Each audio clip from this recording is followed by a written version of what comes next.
নোয়াখালীকে বিভাগ ঘোষণার দাবিতে কাতারে স্মারকলিপি দিয়েছে বৃহত্তর নোয়াখালী ঐক্য পরিষদ কাতার।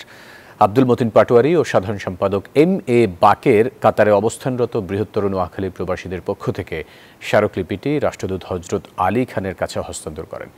এ সময় উপস্থিত ছিলেন প্রধান উপদেষ্টা শহীদুল হক, উপদেষ্টা শাহজাহান সাজু, সিনিয়র সহ সভাপতি শহীদুল্লাহ হায়দার, যুগ্ম সাধারণ সম্পাদক সালেহ আহমেদ খোকন, সাংগঠনিক সম্পাদক আব্দুর রব, দপ্তর সম্পাদক দিলীপ কুমার ছোটন সহ আরো অনেকে। মানে নোয়াখালীর যদি আপনি ব্যবসা হিসাব করতে যান, যেমন ট্যানারি 99% এই বেগমগঞ্জের লোক, বেগমগঞ্জের ব্যবসায়ী। আমরা নোয়াখালী বিভাগ চাই, এটা আমাদের সবার দাবি, সকলের প্রাণের দাবি।